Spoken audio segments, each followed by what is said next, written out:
Jama ebusia ene adofo nyina akwa aba ede maba too much so putupro amade bobi ababeka yensa efa abrante Christian Atsu ensensem ehu mekai etiefo ene ahwefo kakra ebe na wotwe emua ena amanebo efri teki ba ese aturenchem kese bi esi wonam so ama abrante Christian Atsu a wosi akan ede ma o my Ghana wono so ehu akokoka aturenchem nyina eya asase woso a esiye ewo teki ememu na amanebo ne echra eya abrante Christian Atsu na owo 9 floor enti ebra asase wuso no esiye no na eso akwakohye asase asekura ne hwehwe no ebeye den enti dodo na pre won ho ede amanebo ne beto odwa se abrante Christian Atsu waye nyame edia ebra aseme beto odwa na akwakoya rehosem papa ye ebise hwa abrante Christian Atsu anyese wosi akan ede mo my Ghana nko na mmom waboa amobrofo woni bie ene afeso enyanka papa waye bi ede ama omaya dodo na erese nkasa antro nchemi kwade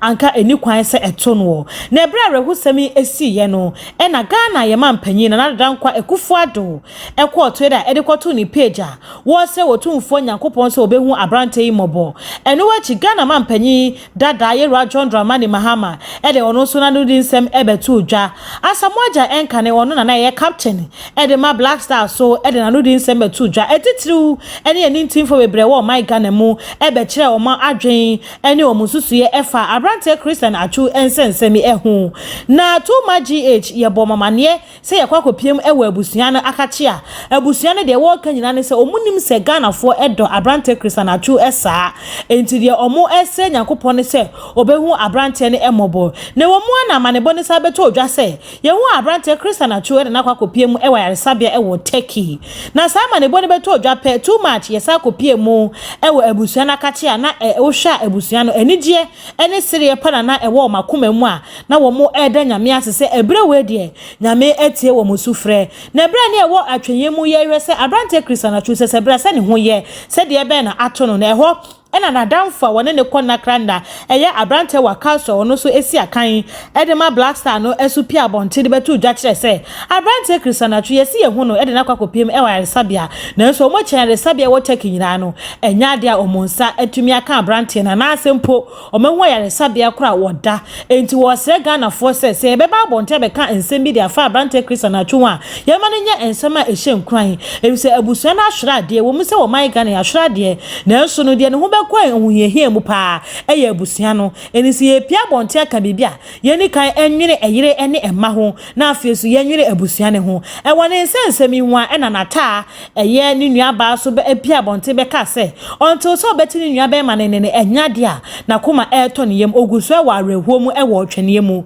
na ye guso aye wa abrante Christian Atsu nsensemi ene esenya ne ntie se ne yira oye broni a wo UK abrochime mu eso aba be kasa na arehuo eni wosu ena ahye ne ma wo bom paye na wode adesede ato rescue team a omo Turkey se omo hwese baby bera ni kunu hye no omo betumi ehunu na mpo so omo hunu na se mpo wonka atiasefo na body ni mpo ni a at least na koma betumi ato ne yem kakra na so omai konkro Ghana ene wona waye bi ede ama wo mu no ye de ye mpa ye ne yesusu ye nyina ne se ye behu abrante Christian Atsu no na woda so etiase a enkwa home ewo ne mu na abusua putupro ama ne bono ekire se eye rescue team a ewo eye Turkey ede aba betudwa wo mu ekire se eye 9 floor baby na abrante Christian Atsu ewo no omanya popoye ne entiye bi se nipa bi a wo hye asase na se wo ho esu etie mu se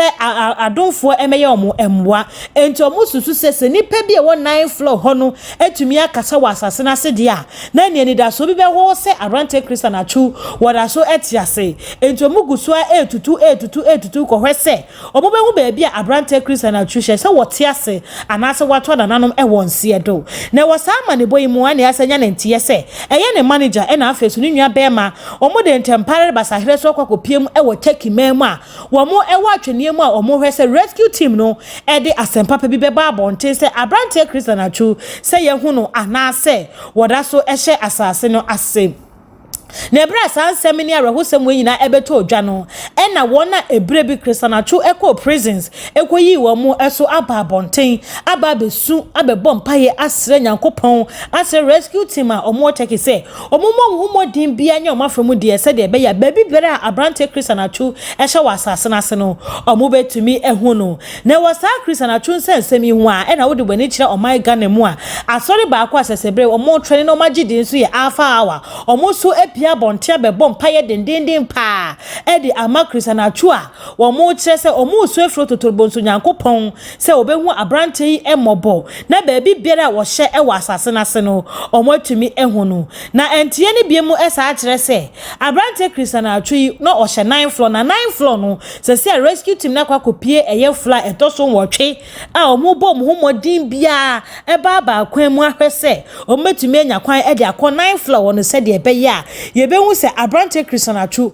oda so tiase ana se wati nananom ewo ensiedo na so Ghana de ye mpaibo a ye bo e de afrase forade Yesu a Yesu ye ne abusua nyina ne se ye se wotumfo Nyankopon se won kai abrante yi papa bi a wa ye se de Bible e kan hen se me da afiase wa mehwem na so abrante Christianacho de ebra ebinum da afiase no wakwa huhie mu no wokohwe wo mu wotua dodo na school fees ejanka ne husia ne mobro wabo nipa dodo na enisa nipa we nyina no esu egu Nyankopon so se edoni brewe mu se wo jai Christianacho amanakọ amanetena nanom ewonse do ebeye ya ebeye arewo hwan ene omo kosa huye hie ne ma omo ba beboa enti omo se Nyankopon ese owu Christianacho mobo omansenchene kese bi a ebi nsi da ensi ewo abrante Christianacho abrabo mu se de ebeye ye bi hu no ewo asomdwe mu enti abusua potopro amanebo abeka yensa wo too much ye pono so a ye ti ehu bi ede akire ahwefo